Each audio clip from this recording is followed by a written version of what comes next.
Listen, we all know there's no such thing as dragons, but hear me out. What if a dragon became a maid? That's the stupidest idea I've ever. Slice of life, a genre that is known to dominate the larger portion of the anime scene. A very specific genre in anime that appeals to many. Nowadays, if you look through anime catalogs or top seasonal anime, chances are you'll find at least one anime with the slice of life tag. But it begs the question, why? Why does this genre that builds itself around the seemingly ordinary lives of fictional characters fascinate so many watchers? Why do we invest in the lives of these characters when we have our own lives to worry about? And how has this genre become one of the most respected and established giants in the anime community? A genre that rivals others like shonen and shoujo. To answer these questions, we have to first understand what slice of life actually is. According to my very reliable sources, slice of life anime and manga are narratives without fantastical aspects, which take place in recognizable everyday settings such as a suburban high school, and which focus on human relationships. In a very basic sense, slice of life is a story without a story. The genre takes advantage of us viewers and our familiarity with settings such as school, the workplace, or at home. It utilizes the viewer's basic understanding of how things work and creates a performance that appeals to us keeping that in mind. And because slice of life creates a sense of mundaneness at its core, the very fundamental aspect that usually makes or breaks a slice of life anime are the characters and how they interact with each other. Without great characters, there's no appeal. It's a show's ability to create a bond between the viewers and its cast that really allow a series to show you what it's capable of. Without that bond, you probably wouldn't watch it since there's nothing keeping you enticed to keep watching.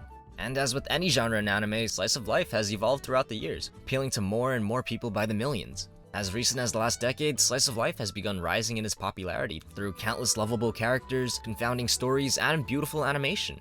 As a genre that is so heavily grounded in character relationships, many subgenres, or hybrids as I like to call it, have emerged as a result of the endless potential that slice of life has to offer. Take the melancholy of Haruhi Suzumiya, for example.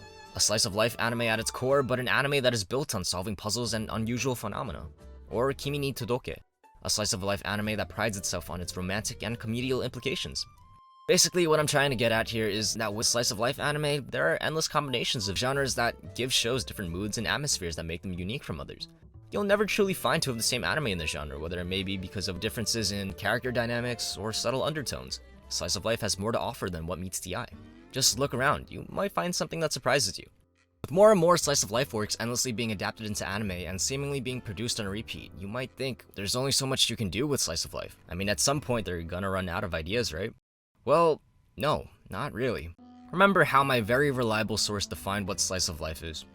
According to my very reliable sources, slice of life anime and manga are narratives without fantastical aspects. Well, burn all of that from your memory because it's wrong. Hear me out. Modern slice of life stories have innovated by merging multiple genres into their stories and introducing some of the most interesting premises I've ever heard. Genres like fantasy, drama, romance, supernatural, horror, and adventure make some surprisingly well-rounded stories when told in a slice of life type format. So while my friend Wikipedia defines slice of life as a story without any fantastical aspects, take it with a grain of salt, as it's not really set in stone. Authors created stories using their audience's prior knowledge of what everyday life resembles and bent the rules a little, if you know what I mean.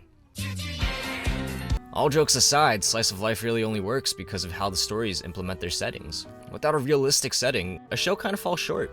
This is why so many slice of life manga and anime are set in high school or in some part of Japan, and not so much in a fictional world put together by the author. And while they do exist, I think that the better the viewer can self-insert themselves into a show's setting, the more impactful an impression will be left with them. This brings up another major aspect in slice of life, that is relatableness with its characters. The more relatable a character, the better the viewers can self-insert themselves. Characters that mirror personalities or characteristics of the audience gives us a sense of authenticity. These characters are usually the protagonists in slice of life stories, and understandably so. A relatable character usually means a more likable character, as the audience can connect to those characters on a more intimate level. When I think of characters like these, characters that come to mind are Tadano Hitohito from Komi-san Can't Communicate, and Surata Kanda from the Pecorella Sakura So.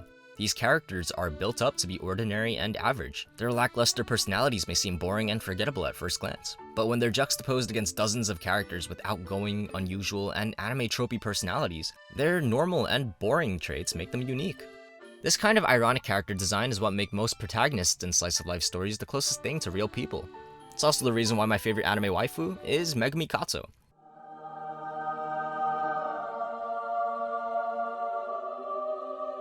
But more on that in another video. And I'll admit, I'm a bit biased because I love slice of life. It's my favorite anime genre. The reason being, slice of life has a way of making me feel a multitude of emotions. Whether I want to laugh at the slapstick comedy that Asobi Asobase or Nichijou offers, cry at the deeper and impactful moments in Violet Evergarden or Your Lie in April, cringe at the grotesque and unusual in School Live or Miruko-chan, or smile at the awkward but subtle romantic subtext of Kaguya-sama Love is War or teasing Master Takagi-san. Slice of life does it all.